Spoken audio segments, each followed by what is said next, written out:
Here we are back again on the People's Podcast, and we have a very, very special episode, as you can see today. We have our first guest on the People's Podcast. Let's give it up. Let's give it up. So who we have here? We have Auriel Ramsey. She is a tax accountant and founder of Easy Tax Denver, which is the only employee-owned, women-owned tax and accounting firm in the Denver area. She is also the executive director of Easy Tax Academy, a nonprofit that aims to make taxes simple and tax education accessible to all people. She is a current CPA candidate with educational background in finance and accountancy, and collective and community economics is near and dear to her heart, as she believes that social enterprises is an equitable solution to the pitfalls of capitalism and the future for U.S. small business and national economics. So Auriel, welcome to the People's Podcast. Thank you. Thank you. I'm so glad to be here. I am a fan of the People's Podcast. I've watched every episode, and I just want to give a shout out to you, Cory, because you're really dropping major gems. And I personally have seen my abundance increase from applying the things that I've learned from the People's Podcast. So it's just a really great honor to be here. And I'm just excited to dig in. I appreciate it. Thank you so much. Thank you so much. All right. So abundance mind state. Talk to me about the abundance mind state. Well, this is a topic that you and I have talked about so many times, and I feel like is a really great starting point. I know the topic of our conversation today is going to be community economics, collective economics, but I feel like before you can start thinking about the we, you got to have it within yourself, right? That abundance mind state has to resonate within you. And so I actually wanted to open it up for you to tell me, what are ways that you've been able to cultivate that abundance mind state?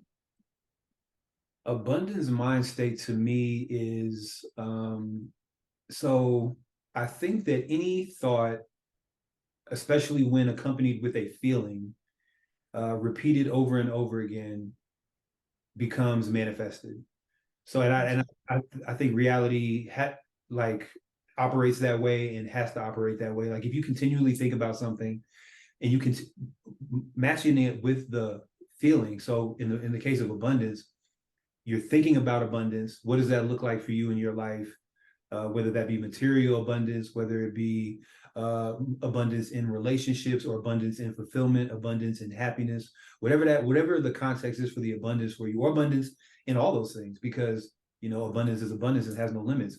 So you think about what abundance means for you, and what you want it to look like, and you feel, and you bring the heart space into it and your emotion into it, and what would it feel like to have that abundance in your life on a consistent basis or as a reality.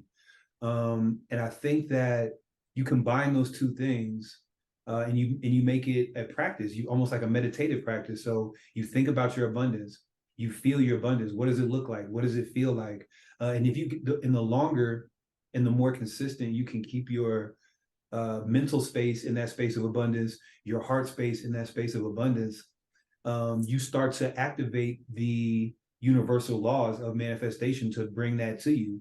And then you combine that with some kind of action that can create that abundance in your life. So for example, if you're sitting on your couch thinking and feeling about abundance, that's a great first step. Now the step that's going to actually bring that thing down from the unmanifest into the manifest is going to be, now what action are you going to take to bring that abundance, and have it be in your life? And so those three key steps, the thought, the feeling, and the action, you line those up in one accord, in this abundance accord, and you act accordingly, and it manifests in your life. I love that. I love that. I love that. On the action piece, I think one of the most powerful actions that you can take, especially on the vibration of abundance, is to bring people into it, right? Because there's no true benefit for abundance if it's only affecting one party, right? It really does become something that's super powerful if everybody's benefiting from it. So from the action piece, how are we incorporating our community? How are we incorporating our friends? How are we incorporating our family, our friend, I said that already, our society, right? Because we need to see some shifts taking place. Right now, there's this realm where it's like there's this divide happening and people are really feeling it. There's these talks of inflation, scarcity. People are feeling the squeeze, but it doesn't have to be that way. There's more than enough, right? We print money, right? We have more than enough time. We have more than enough resources. We have empty buildings that could house people. And so we need more leaders. We need just regular individuals thinking about abundance in the scope of how can everybody be able to experience it, and what actions can we take within our own lives to make sure that we're sharing it. So I think that's completely accurate. I think there are people who have the luxury to think about abundance on, and I think I no, that's not what I want to say. I want to say that I think that society puts so much pressure on people financially, spiritually, mentally, physically. It can be hard. It can be hard to be in that abundance space and really concentrate, because it's like what you're thinking and what you're feeling is not matching what's going on around you in terms of your reality, and that can be a tough conflict. And so I think that it is up to people who have, quite honestly, the luxury to have that space and that time to think about abundance. To um I think it's more on those kind of people to help create that world, because again, if you are working 60 hours a week, you got 3 kids at home, you got bills piling up, you got student loans piling up, you got all these things. It can be hard to be like, okay, now let me meditate on this abundance, even though I think it's also critical, because thoughts before they manifest, thoughts become things. So it starts up here first. I'm just saying, I think society makes it difficult. Society makes it challenging for some folks to do that. And, it's pretty fucked up. yeah, one of my favorite things that you say is that it's simple, or it's easy but not simple, or vice versa. It's simple but not easy. Yeah. Right. And so it can be done. It just takes some intentionality. And I think that that feedback loop really helps. So if you're starting small, right? Like if abundance to you means manifesting an extra $1,000 into your household, start with that, right? And really think about how you would feel, like you explained, and start putting the actions toward it. And then once that manifests, it's easier to be able to go to that next level where I'm like, all right, I want all my friends to have an extra 1,000 in their homes. And so we can start on those little ripples, right? And be able to create huge waves for sure. That is an excellent point. Start small. Start Yeah. small.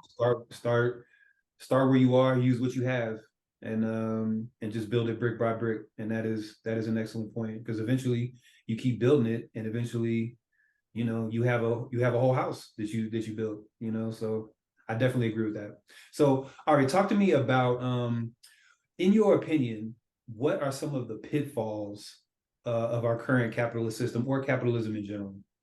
I think it touches on what we were just speaking on, right? Is that some have so much, some have so little, and we're starting to see that divide become even larger, right? We have this little middle ground that's called the middle class. And in a lot of countries, that doesn't even exist. Like I've traveled so much, specifically my time in Colombia. I remember I was at Cristo Rey, and it's this huge statue, kind of like the one in Brazil, where it's just like this, um, I don't know, religious figure kind of looking over the city. And it's actually really sad because you can literally see this line where the wealthy homes and the wealthy neighborhoods are, and then the impoverished neighborhoods. And there's literally a line where it begins and where it ends. And I think as Americans, we don't so much feel that, right? Because you can kind of like feel the middle class neighborhoods, you can feel the poor neighborhoods, you can feel the wealthy neighborhoods, but these current economic times are really putting a squeeze on that. And so the biggest pitfall is that you've got people who are spending their entire lives chasing this dream that they were sold, that if they go to school, go to work, be good citizens, that they'll be able to buy a house. With that house, they'll be able to create a home for their families. And many people are pursuing that and feeling very unfulfilled, right? And so social media is amplifying that, because a lot of people in their downtime are numbing themselves by scrolling, because it's just something to do to feel alive, because the life is so unfulfilling. And then it's this, again, negative feedback loop where you're seeing other people living better than you. You're comparing their wealth, you're comparing their reality, you're comparing their freedom to your own. And it's this system where it's like you're never going to be happy as long as you're pursuing these specific capitalistic checkpoints. And so many of them, I think the most challenging part about the capitalistic system is that it's driven by debt, right? Most major events that they tell us to pursue, going to college, debt event, right? Getting married, debt event, purchasing a home, debt event, right? And so by the time that you've done everything that they told you to do, you look up and all you have is a pile of debt, and now you're a slave to the system. And so many of us are realizing that the system isn't working and finding alternative ways to do that. And that's one of the beautiful things that I've seen in the current economy, is like people are saying, you know what, I'm not going to report to the 9 to 5, which the 9 to 5 isn't a bad thing. But if you're doing it only because you have had all these debt events, then you are a slave to it, right? So how can you escape the matrix that they've created? Is it entrepreneurship? Is it community economics? Is it going off the grid? I think these are conversations that need to be had, because the current system as it is, the American dream as it is, isn't making people happy. It's actually killing us. Yeah, you make all good points. I think the follow-up question I want to ask you is, because I get into this debate often, and actually nobody ever agrees with me. So maybe you'll be the first, or maybe you'll disagree with me as well. Do you think that there is a and let me like really frame it. So do you think there is a positive way to participate in capitalism, using the definition capitalism of private ownership for profit? So if you look up like the strict definition of capitalism, it's private ownership for the sake of profit. Is there a way to do that responsibly and righteously in our society? Absolutely. My answer is cooperatives and employee-owned businesses. And the reason why is that you're still able to work into that realm of for profit, but you're giving equity, right? Because if I just give you a job, that's great. I'm giving you a means to an end, right? But at the end of the day, most major corporations are in business to make profit. So your salary doesn't usually represent more than 15% of their bottom line, their net profit after all of their expenses, right? So they're taking home the lion's share. Imagine if all major corporations even gave their employees 1% of equity, how much ownership, or not ownership, how much revenue they would be able to take home at the end of the day with just that 1% annually, right? So it's not a bonus, again, where you just get to expense it. It's ownership in the sense of every year you're building more, it's accruing more, you're now invested in the well-being of the business, right? And then in the end of the day, you have the right to decide how you want to utilize that equity. Do you want to hang on to it? Do you want to sell it? Do you want to purchase more?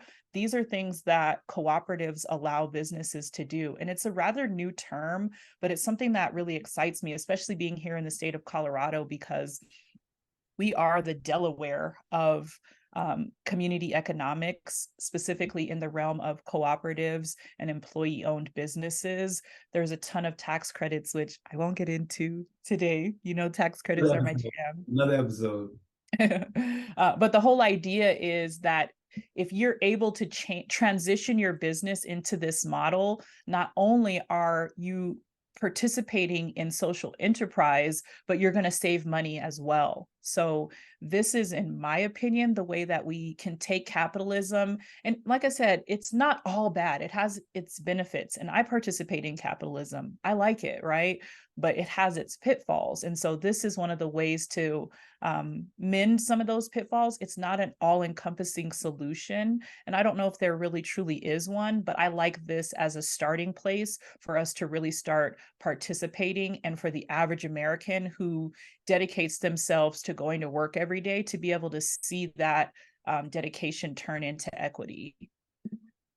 Yeah, so actually, you are the first person that's ever said that there are that there's a positive way to do capitalism, which I agree with. I think capitalism as a system is almost void of qualities like good or bad. I think that there's levels to organization that can make it more efficient, but I don't think it's evil at its core because it's just a system. I think it's the people that are participating in it, and I think it's the people who hold the majority of the power within the system that are dictating its attributes, making it this big evil thing, and making it to the point where they're using the tools of capitalism to exploit people, to oppress people, to run the numbers up on their side while everybody else stays at a minimum. And I even think I love what you said about the equity piece.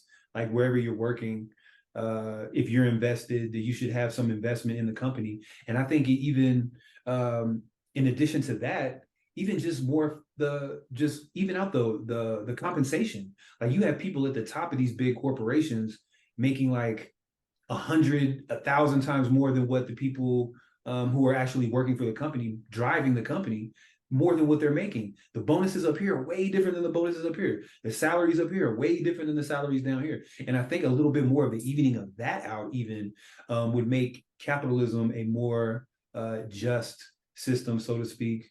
I agree with you wholeheartedly there. And, as an accountant, I've seen those numbers, that exactly what you're talking about, where, people that are coming in and not so much on the entry level, but more on the ground level of the corporation, right? Because you've got this, most corporations operate on this pyramid where you've got the C-suite at the top, 3 or 4 individuals, and then the main workforce representing the population of the organization, and the spread between those salaries is sometimes shocking. And also the responsibilities, right? The C-suite does have a set of very particular responsibilities, right? For example, the CFO, if the company is found guilty of committing fraud, the CFO personally is liable. So he can go to jail if the company is committing fraud, right? So he may have not had any hand in it, but he signs up for that level of responsibility because he's signing the checks. He's supposed to have the oversight. So I do recognize that there is some risk there, but when you really look at that $23 an hour versus 200,000 a year, it just doesn't, the math doesn't math. So I agree with you. That's a definite way to spread that out. Yeah, definitely. All right, so let's get into the heart of the matter. Collective economics, community economics. What are we talking about here when we say those words? Yeah, I think that, I have these conversations a lot. And one thing that I've noticed is there's really no shared definition. It's such a new ideology, but it's also not that new, right? Because once upon a time when resources were really limited, it was the nature. It was like second thought. You didn't think, oh, I'm going to create my own thing and you guys all have to patronize me, right? And let's use agriculture as a perfect example, right? Let's just say you and I are both tomato farmers, and you can only do so much because of the land that you own. I can only do so much because of the land that I own. And the market is X amount of miles away. So you and I would get together to try to figure out a way to maximize our profits, because if we don't, neither one of us is going to win. Both of us are going to lose our crops. They're going to die trying to get to that far market, right? And at the end of the day, if we're price competing, then it doesn't help anyone. So the idea to me, community economics, the way I kind of like to define it, is it's a solution to capitalism, and it really focuses on self-reliance. And when I say self-reliance, I'm not talking about individual, I'm talking about community reliance, meaning we don't have to go outside for other things because we're able to create it here.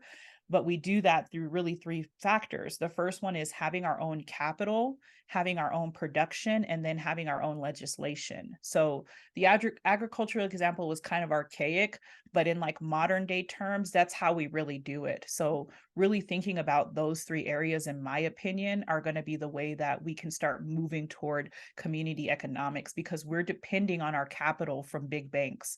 We're depending on our production from overseas, right? Our legislation, most of us are so far removed from the people that are making the laws and the actual laws that are being made until they actually start impacting our home lives. And we're feeling, again, that squeeze. So as communities, we really need to start coming together on these topics, but it's kind of a big thing. And a lot of the times when I have these conversations, they're so high level. There's no way to actually like, what can I do right now as an individual? And so I want to talk about some of the choices that we can make specifically in these three areas. Okay, so Um, before I get into how I think about collective economic, community economics, or collective economics, I would love for you to expand on. I would love for you to expand on that point. What can this, like the average regular person, do right now to help push this plan forward? I say the biggest thing is really look at how your dollar revolves. Does your dollar stay in your community, or does it exit and never come back? Right. So, one of the ways that you can think about it, who do you bank with? If you're banking with Chase, Wells Fargo, any of these major bank institutions, I would encourage you to do a little bit of research about how your money is used. At one point in time, prior to my education in finance, I had this perception that there was this little like cubby at the bank with my name on it. And when I would come to make a withdrawal, they'd unlock a special key and pull my money out. And that's the furthest thing from the truth, right? When you give your money to the banks, they're taking that money, investing it into the global economy. Some of these corporations are investing in war, guns, things that you may not personally support. And so I always advocate and tell my clients, specifically within my tax office, is like, mind where you bank. Right. Just as easy as you can find a Chase on the corner, you can find a community bank within your city that serves your city, that builds roads, that helps fund the school that your kids go to. Those types of small changes can make a world of difference. And if we all, I'm not trying to create a bank run at all, but if we all limited how much we gave to these larger banks that are supporting the politicians and the wars and all these things, it would cause them to shift and understand that our dollars really do matter, and they would start to care and invest in the things that matter to us. So I think that that's one of the most powerful ways to start taking a step now, is just research what your bank invests in. And if you can't, find that out online, go to the branch and ask them to pull it up. They may not be able to do it either. That should be alarming to you. You should know where your money that's going into the bank is being invested.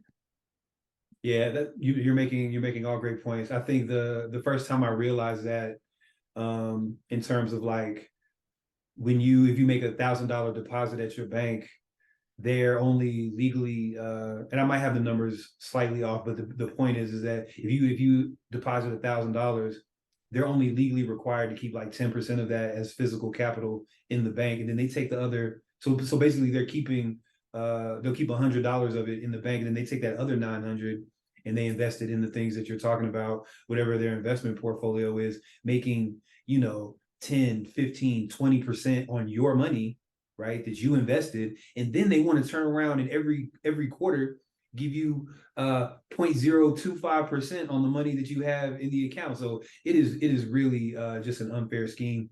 And I want to dig a little bit deeper on this other concept that you mentioned, which has me intrigued. Finding out what your bank is investing in. So if you were doing that, how would you go about? You said you gave some examples. Try to look it up online. Maybe go to the branch and they'll be able to pull it up. But walk me through that a little bit more. Yeah, that's a great question. So the best way to find out kind of the nitty gritty about publicly traded corporations is to pull a document called the 10K. And a lot of people haven't ever heard of that, right? It is their annual shareholders statement. I forget exactly what it stands for, but basically it's a document where it tells you everything about that company from the investor standpoint. And so those details live in the 10K. And I definitely encourage, you can just do a simple Google search where you would do JP Morgan Chase 2023 or 2022 10K, right? The annual year has to close for the 10K to be released.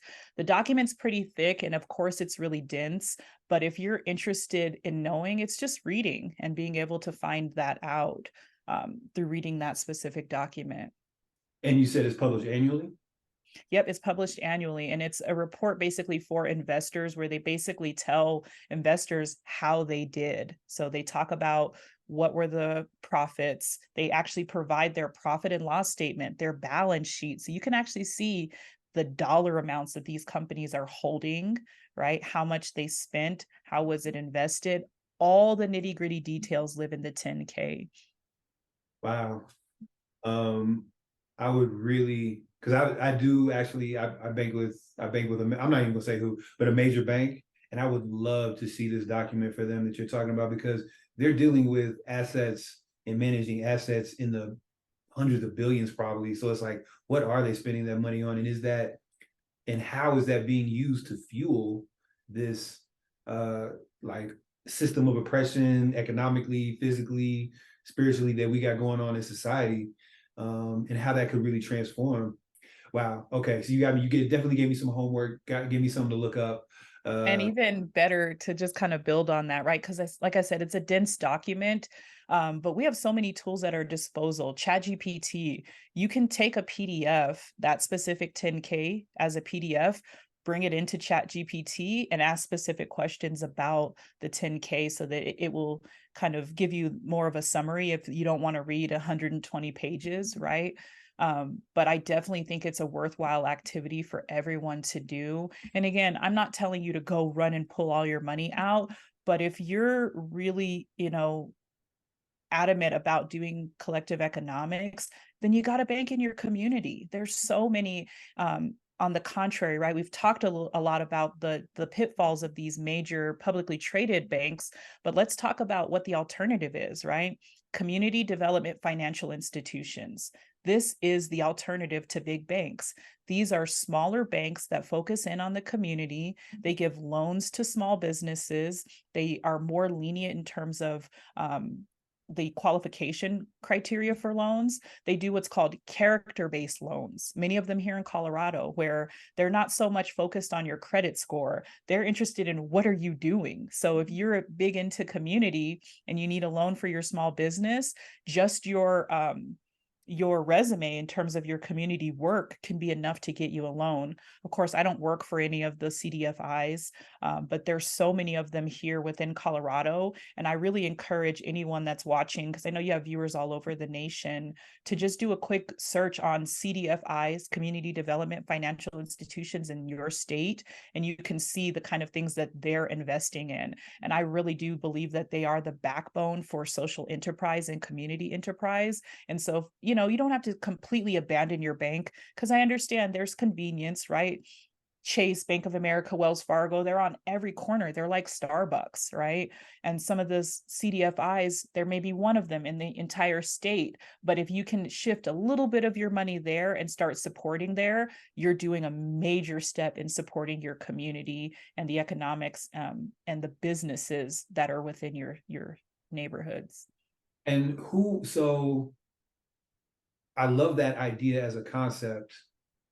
Who are these? You said CDFI. Mm-hmm. Who are the CDFIs? Who owns them, and who's the equivalent of like their board of directors, or who are they accountable to, that they're able to um, invest their money in such a different way than a typical bank? So that's a really interesting question. The first thing I want to note is that almost all of them, per my research, are FDIC insured, meaning any deposits that you make up to 250,000 are insured. So you don't have to worry about, that piece. If I put money here, am I going to lose it? I don't know if that's a criteria for all of them. I don't specialize in CDFIs. I'm just a fan of them. But most of them are employee owned or cooperatives. So for example, here in Colorado, we have one called Belco.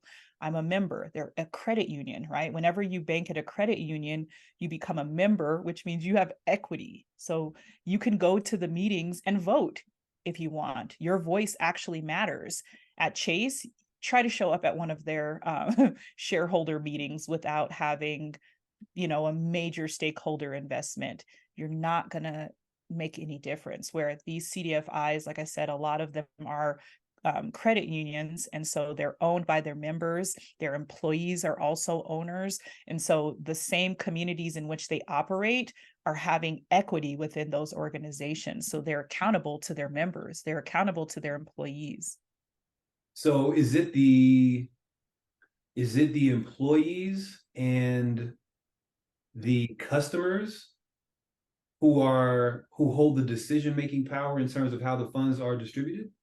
If they use it, right? Because it's one thing to have, and I think a lot of us, right, if you've ever invested in stocks, you have equity, but have you ever gone to a shareholder meeting? Probably not. So it's one part to put your money there, but it's another part to participate. So yes, but only at their discretion or at their ability to participate. And so they have those formal meetings where they, will bring the board members, they will bring the shareholders in.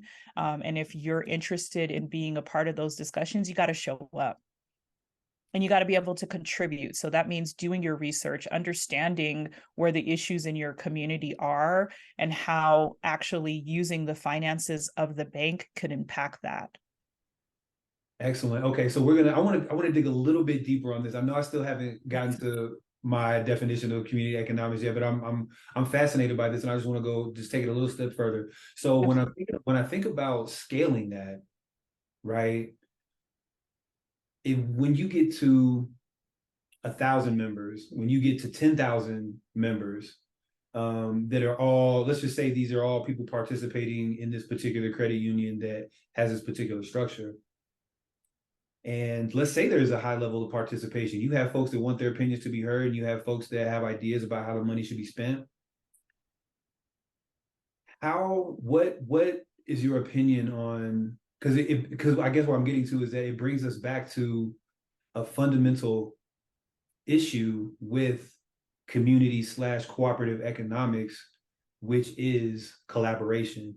Some folks really have problems collaborating with other folks, especially when it comes to money. Some communities do not have this problem. Some communities are, you know what, I may not like you, you may not like me, but we can do business together, as long as it's a mutually beneficial situation. And we don't have to hang out on weekends. I don't even have to particularly like you, but if we can come to a business arrangement and surround that with some airtight paperwork in terms of contracts, then we can do business together. And I feel like specifically the Black community, but I mean, even just, working class communities in general, we lack that. We lack that spirit of collaboration where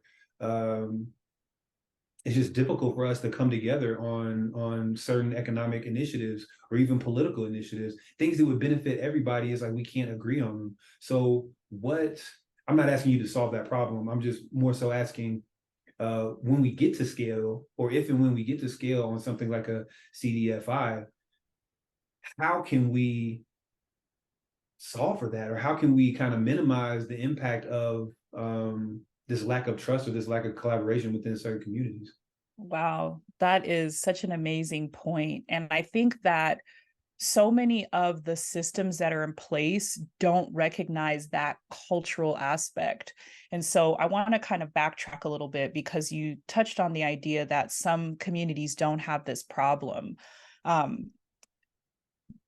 Outside of CDFIs, right, you have these people that are able to get together, pull their money together, right? And they utilize those funds to be able to open their own businesses, to afford colleges for their kids. And this system, I've informally heard of it called like susus, right? Where literally people will meet every week on Saturday, contribute $100, and they'll do that for 3 years straight. And then one person will receive the payout. And then they'll do it again for another 3 years. And then the next person will receive the payout until everybody in the group receives the benefit of that pool of money. And there's usually, I can't say 100%, but typically those systems have worked really well. There's no trust issues. Someone kind of acts as the banker. Everyone always makes their contributions. And a lot of cultures have been able to use instruments like this to be able to start, shopping complexes, or like I was explaining, send their kids to school to become doctors, right? However they choose to use their payout. Unfortunately, within the Black community, we don't have that. And I don't think that that's by accident. We could go into the whole history of it, tying it back to the banking industry, right? Trying to create an equitable solution for that is really hard, because as Black people, we have had a very complex history with banks, right? For a very long time, we were disenfranchised. As a tax professional, right? I do taxes every year, and I always have this large group of participants, or large group of clients who don't participate in the banking industry. So they may have a $4,000 or $5,000 refund check, and we cannot direct deposit it. And I ask them always, well, why? Why don't you have a bank account? How do you participate in this society without a bank account? And usually the issue is, I don't like how I feel when I walk into a bank. They treat me as if I'm going in there to rob it, or, I don't trust banks, or, I had my money in a bank and I went through a financial hardship, and the overdraft fees literally depleted me. And I'm so traumatized from that situation that I don't want to put my money into a bank. And so I think that, we have this history that really makes these types of systems difficult, but we have to confront it and get past it, right? Again, big banks like Wells Fargo, Chase, Bank of America make billions of dollars off of overdraft fees, right? And so we should not be supporting that at all. If we didn't put our money there, they wouldn't be able to do that. And again, I'm not trying to cause an uproar or bank runs at all, but I'm really looking at those practices and understanding how they play into some of the cultural mistrusts, right? Because a lot of people are working really hard for their money, and the last thing they want to do is check their bank account and see that overdraft fees ate it all up, right? And I think that CDFIs and credit unions slightly solve that problem, right? They're less aggressive with their overdraft fees. But one of the things that I think we really need are systems like the SUSU, where people can get together, small groups of people, right? That they decide that they're a community based on their race, based on their interest, based on their neighborhood, based on their kids, whatever it is, right? You get to define who your community is, but being able to get together in small groups and be able to utilize the power of their purchases, or the power of their purchasing power, right? Their investment power, and rebuilding that trust. That's a very informal route, and it does open up to a lot of, misuse. But I do think that there are some bigger channels that I'd like to talk about as well, that kind of take the SUSU mentality, but on a grander scale, to be able to, again, create these equitable solutions to pooling money together and having a say so in how it's used. Yeah, I really like the aspect that you're bringing up in this conversation in terms of what tools are already out there available to us, what systems are already out there available to us that we could possibly participate in that would increase our financial strength in terms of like community economics. Like, so the SU program, even the CDFI. And I remember you even told me about a couple other ones. Some of them are government programs, some of them are more local, maybe CBO programs, whatever the case may be. But what are these things that already exist, things that other groups are already implementing that have already been successful that we can apply in our own local context. And so I think so that gives me a little bit of a segue to get into, because I'm much more of a I'm thinking when I think of community economics, one of the things I think about when I hear that term is self-sustainability. And so I'm thinking from and trust me when I say that I think community economics. Okay, hold on. Let me start all the way from the beginning. Mhm. I have been very passionate about social justice and social activism for a very long time. And I've gone through different phases where I thought that this thing was the most important or this thing needs to be the priority, et cetera, et cetera. I'm at a point now where I actually think community economics is the single most important thing that can really be used to help improve the quality of people's lives, which is the point of social justice. It's the point. It's the thing is to bring resources to people to help improve their quality of life, so that they don't have to, all every morning wake up worrying about struggling, worrying about, and just with that clenched fist that society has around people's necks in terms of financial stability. When you're under pressure financially, that shit is stressful. That shit is Mhm. stressful because the whole society operates off money, and if you don't have it or you don't have access to uh, the proper amounts of it, then that sets off a whole bunch of it's so stressful. It sets off reactions in your nervous system where you go into like fight or flight mode. You know what I Mhm. mean? If that's a constant worry for you, then you're constantly in that state of stress, which is why, and then that leads to a whole nother host of issue, because if you're constantly under a state of anxiety or stress about your finances, that's going to depress your nervous system. That's going to affect your personal health. That's going to affect your mental health. So there's so many levels to it. So I think I'm saying all that to say, I actually think community economics is the most important strategy that we need to be that we need to worry that we need to concentrate on implementing in order to raise the quality of life for people across the board. So when I'm thinking about it, I'm thinking about kind of like what we talked about before, starting where we are. The businesses, so what the businesses that I frequent on a regular basis, the businesses that you frequent on a regular basis, what do? We go to the grocery store. We might go to the equivalent of like a Walmart or a Target to pick up little odds and ends. We might go to a clothing store. We might go to a hardware store. We might go to a pharmacy, et cetera, et cetera. And so when I'm thinking about community economics, I'm thinking about a group of people. And similar to what you said earlier, you define your community, which is actually why I kind of like the term collective economics more, because community economics kind of lends itself to A it's not, bias. huh? To like a bias in a sense, right? Because there's this pressure of like, I'm Black, so I'm by default a part of the Black community. And maybe by my own definition, I'm not, right? You have that freedom to choose. So I agree with you. Collective is a better, more fitting term. Yeah, because I'm thinking like when yes, similar to that, when I'm thinking about community economics, I'm like, okay, so that means I have to do uh business with people who are in my specific region, like in my physical community, in my neighborhood. Or it might be like you mentioned, it might be race based, it could be religion based, it could be any number of things. But I think collective economics, and I'm getting into semantics here, but I think collective economics is more so collaborating with people who have the same mind state as you do. Mm. I think that's the most important key, because just because you're Black doesn't mean that we're thinking on the same wavelength about community economics, and that we should work together and we should partner together. We should do it if it makes sense, of course.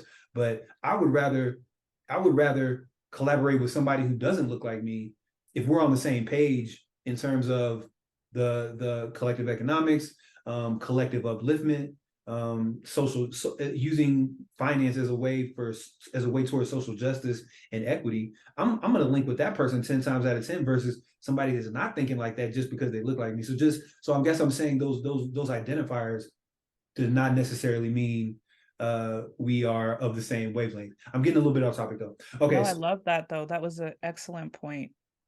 cool. Thank you. Um, yeah, so we have all these places that we normally go, right? To and spend our money. To me, collective economics is instead of instead of me going, let's say you own a grocery store, instead of me going to the main franchise grocery store in town, I'm going to go to your grocery store. You know, if I have to purchase clothes, instead of going to the mall, and again, going to some store that is some, national brand that doesn't really care about the community, I'm going to go to I'm going to go to this other person who's in our network, and I'm going to go shop at their store. When I need to go to a grocery store, when I need to go pick up a fast food, when I need to go to a restaurant, I'm always going to choose the entity that is a part of our collective economic network. Now, what does it mean to be in our collective economic network? That means as the owner of that business, you get the benefit of. So let's say I own an ice cream shop. The benefit of being in this network for me as a business owner is, whenever people who are in my network want ice cream, I know that they're gonna come to my shop. I know that they're gonna choose me because we're supporting each other in this network. And now it's my responsibility, right? Not to take that money and run the money that I'm being supported with. I need to be hiring people from this same network to work in my business. Similar to what you were saying, I need to be giving these people equity in the business if I see that they have a long-term commitment to seeing this thing grow. And that can go across any sector, across any amount of money. I mean, across any business that we spend our money in. So when we talk about spending power, where we're spending it, we need to have an organized network within with which we spend this money in. And then that goes back to your original point of, that's how you make the money flip in the community. How many times does your dollar go around your network before it has to leave, before you have to pay for something that is not included within your network? Because your network might not have everything. So it's like, okay, eventually we get to a point where we need something where we have to step outside the network and buy something from somewhere else. But the majority of what we spend should be within these network of businesses that are supporting our collective, that we've already established like the ground rules for. And I think just that as a baseline is a great place to start with community economics. I love that. I love it. I love it. And I think that what you've just kind of the picture that you just painted is kind of like the long-term vision of how we sustain it, but still there's this, how do we start it, right? Because so many of us, because of the social or societal pressures, are operating out of convenience, right? And so that ice cream shop that's within the collective may be not conveniently located. I want to patronize it, and ice cream is not a need, right? It's a want. But let's just go to something that we need, right? I need to get gas, and I know that there's a fuel provider that's in the collective, but it's a little far out of reach. So can I build it where every week on Tuesday, that's who I'm supporting, right? Even if I chose one day a week, it's similar to what you were explaining about the breath work, right? It's better to do it sometimes, right? Because you're going to get gas no matter what. But if you can take that one step once a week to be very intentional about what you're doing, and that even is just to start, right? I also think, though, that it's important to identify this issue that's happening in so many minority communities, is that they're struggling to get access to even survive as small businesses, right? Because right now, entrepreneurship is such a hot topic, right? They just make it look so sexy. But in the reality, most people who are entrepreneurs are taking one of two routes. They're either bootstrapping it through their 9 to 5, being their own angel investors, taking the dollars that they have left over from their regular job, investing it into their small business, or they're just going full in struggle mode and, thugging it out to be able to start their small businesses. Very few minorities are able to walk into banks and get access to capital. And that's an issue, right? And not only is it an issue, it's that there's so much red tape in the banking industry that prevents them to just straight up say, hey, we have no plans of funding you. And there's no money here for you for whatever reasons. They never tell you exactly why. You can go in there with a perfect credit score. And we've seen it before. In true cases where two very similar businesses, very similar credit scores, very similar ideas will go into the same bank. the Caucasian counterpart will get funded, the African American one will not. And so we understand there's this systemic issue, but yet we still go and we still let them put us through the hoops of providing all the documentation, waiting weeks, only to be disappointed, discouraged, go back to our communities where we're struggling to maintain and actually survive as business owners. And a lot of small business owners don't know this, but there is a solution to that piece as well, because you don't have to take the startup route of struggle till you make it. So many, like I said, small businesses, or not even, I won't use the term small businesses, but businesses in general that are not owned by people of color don't take that route. They do fundraising, they do crowdfunding, right? And they're able to take money from their friends, families, communities, and take that money and invest in their startup. And they're working with the $1.2 million budget versus you working with the $2,000 budget to get it going and struggling in that way for many years, right? So I really want to encourage more individuals who are interested in business and entrepreneurship to think about the crowdfunding mechanism as a way to be able to start on a grander scale so that you can address that issue of convenience, right? Imagine if there were 5 of those ice cream shops within the city. It'd be so much easier to patronize that business. You're going to need a bigger budget to get started. In 2012, President Obama created the Jobs Act, which stands for Jumpstarting Our Small Business, or Jumpstarting Our Business Startups. And the whole concept of it was to allow businesses that need funding to be able to more easily get that. And so one of the ways that they did it was with a system called equity crowdfunding. I'm sure you guys are all familiar with crowdfunding, right? It's just a way for people to donate. We've seen the GoFundMes, the Indiegogos, the Kickstarters when it comes to like products or events, even sometimes to fund funerals. But equity crowdfunding allows individuals like you and me, you don't have to have a specific net worth to be able to invest in startups. So, right now there are millions of BIPOC business owners with ideas that are the next Uber, that are the next ChatGPT, that are the next Facebook, looking for funding, and we can participate in that and again receive the equity benefit.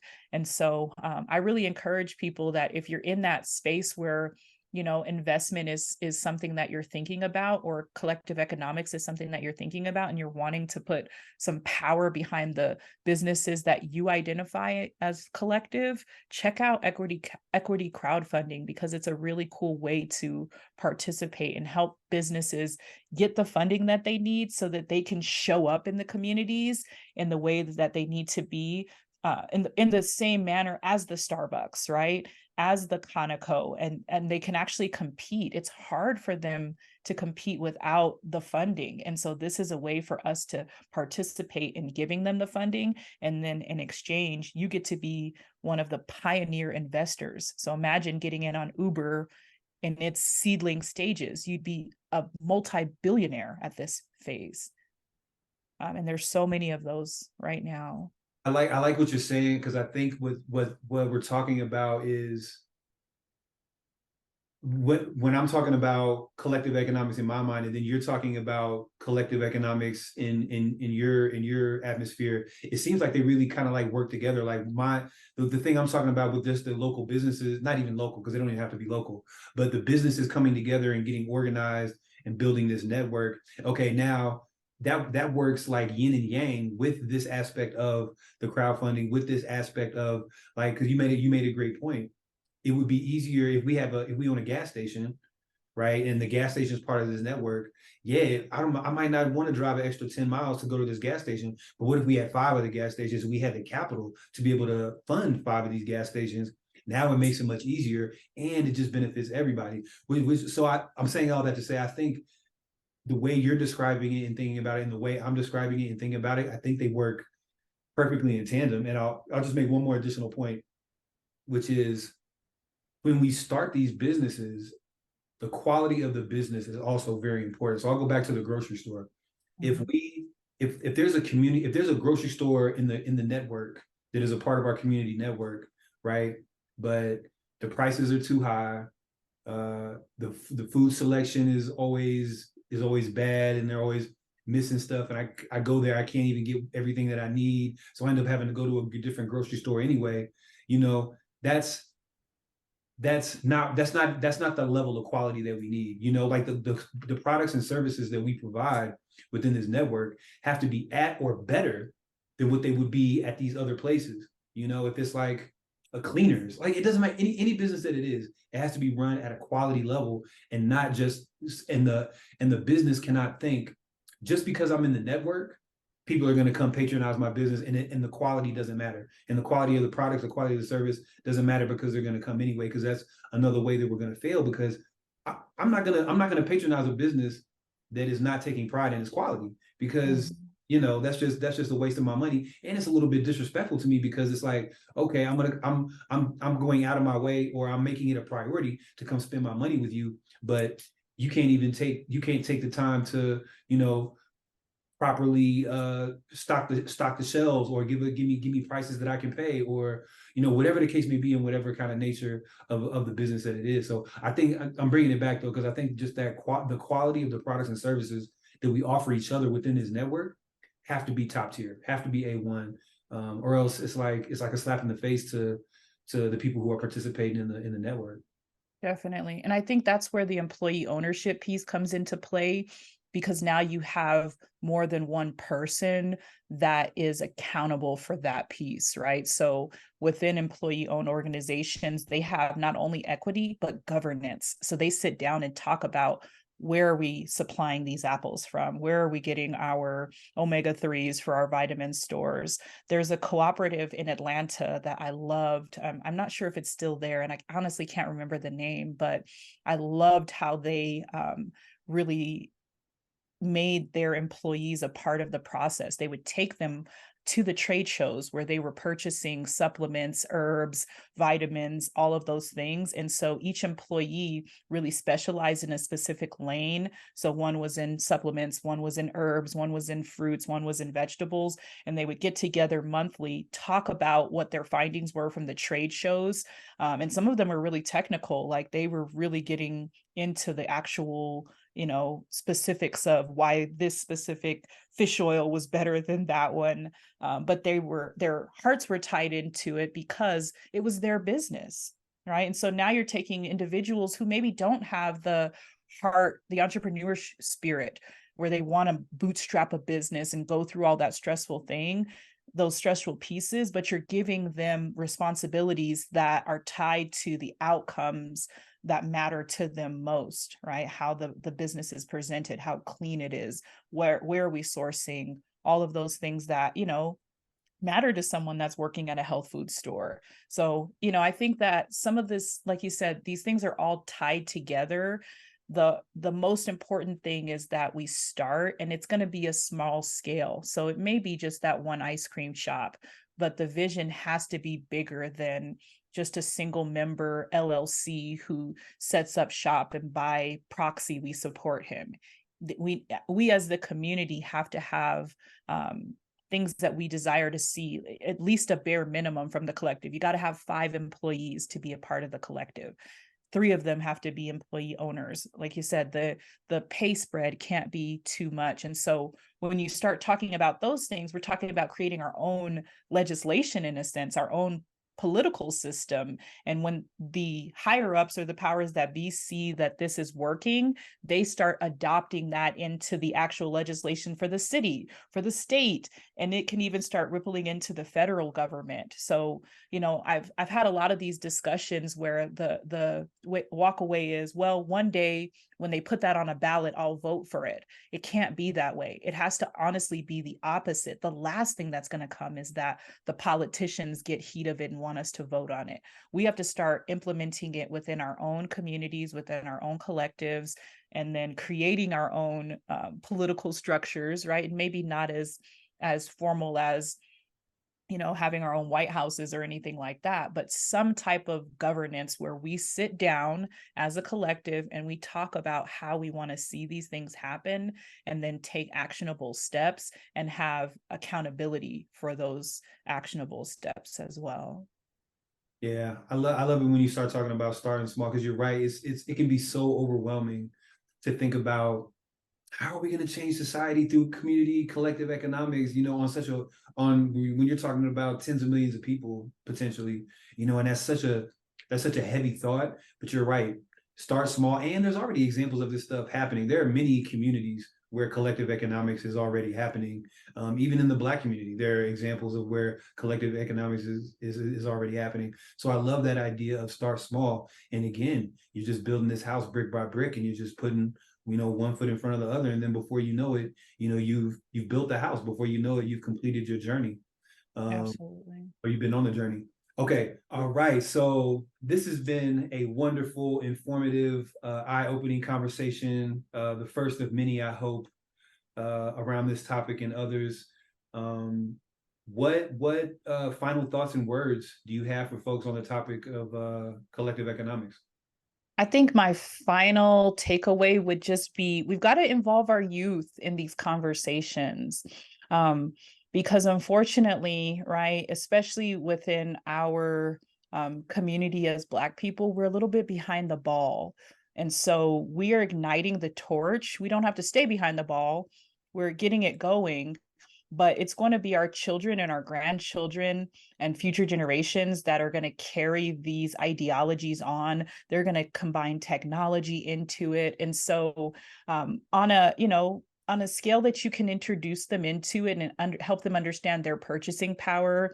My kids love toys, right? And I utilize toys when I need good behavior. It's probably not the best thing to do, but can I start frequenting a toy store in the community, right? Those little small decisions that can change a lot. Getting their bank account started at credit unions, those kind of things that can help them understand and take the torch and run with it, because they are going to be the future of this. And so as much as we can get them to participate and help them understand it, I think is really awesome. Yeah, you touch on such an important point. So I work in education, and like I said, I'm very passionate about social justice and social activism. And one of the things that one of the things that I know is that one of the most effective ways to change society is to educate the children, because they're going to take all this over. They're going to take all these businesses over. They're going to take the government over. They're going to grow into these positions, and the values and the ethics and the codes that they develop in their youth are what they're going to carry with them into adulthood. And so that's going to be reflected in the work that they do as adults. And so if we can raise a generation and multiple generations afterwards of responsible, thoughtful, selfless, righteous young people, then those same attributes, selfless, righteous, thoughtful, ethical, those will start to be the morals and ethics that are embedded with our society. So I absolutely love that. I think the last thing I want to say about community economics is that even in our current paradigm, uh, some like you said earlier, this system is not working for us right now. This system is really not working for us, and it has a lot of people under pressure. And I think that through this system of collective economics, we can ease some of that financial burden on people. And that's really all most people want. All people want to have is like, secure housing. Am I going to be able to eat good food every day? Am I going to be able to drink clean water every day? Am I going to be able to get the medical care me and my family need? Like, you take care of a person's basic requirements or basic survival needs. And a lot of that anxiousness and a lot of that sadness and a lot of that, just feeling under pressure, it goes away. It goes away when you have secure sources to get to live your life, just to be in a sustainable way. And so I think that's why collective economics is so important to me, because I think it is a way to relieve the pressure on people so that they can be their best selves, so that they can pursue the things that they want to pursue, and shape their life in a way that they have control over. Whereas now people are running a rat race and their lives are really not their own because they have so much to do. And then, once you're done handling your responsibilities, you're tired. You don't want to fight the revolution or fight for social justice coming off a 10-hour workday. You want to cook food, you want to take a shower and go to sleep type deal. So I'm saying all that to say, I think that when we're talking about improving the quality of life for people across the board, which to me is what social justice and social activism is all about, easing that financial burden is a great way to do that. And a great way to ease that financial burden is to get deeply into this idea of collective economics. And I don't think, I think similar to what we said earlier, I think it's simple but not easy. It's a simple concept because it's already being executed by many people across the world and throughout history. It's already been done. We're not reinventing the wheel. We're just taking something we know works and applying it to our collective community. But it is just going to take a level of organization and a level of collaboration that possibly we're not used to, but we need to get used to it. Absolutely. I'm so grateful, Cory. Thank you for having me on your platform. Like I said, I'm a big fan of your podcast, so I'm going to encourage you to keep going, keep dropping episodes because we need the people's podcast. And it's just been a great honor to be featured as a guest. Not just any guest, the first guest. Yes. Yes, I thank you for just coming on, sharing your knowledge and your presence and taking your time. And here at the People's Podcast, we hope you'll come back and visit us again soon. Definitely. We got more to talk about. We can dig into these topics individually and, break them apart. And I want to hear from your audience more of what they're interested in learning about in terms of finance, economics, accounting, tax, all of those things I love to talk about. Yeah, we're definitely just scratching the surface. And I know as the tax lady, we definitely got to have one on taxes. I know we was having this conversation the other day. I was like, most people hear the word taxes and they're like, fuck them taxes. I can make you love taxes because the way I like to say it is I will help you save money, and everybody likes saving money. So when we do the whole episode about taxation, everyone will walk away and I swear I'll have put money back in every viewer's pocket. So you just got 1,000 new fans right there because that's really the key. Because the tax, and we won't go deep on it, but there's no reason that a regular working person is paying 20, 25%, 30% of their yearly income in taxes. And then you have these other companies or rich people who are paying under 10%. Some people are paying an effective tax rate of 0. Amazon, these big, huge corporations, Amazon, Walmart, they're paying 0 in taxes. That makes no sense, but they know the game, they've learned the game, they mastered the game, they're applying the game, and we need that game to reach the common person and the general population. So I'm definitely looking forward to that. Absolutely. I'll be there for it. All right. Well, thank you again, Auriel. Thank you to the people of the People's Podcast. We appreciate y'all. And until next time, we'll see you. Excellent.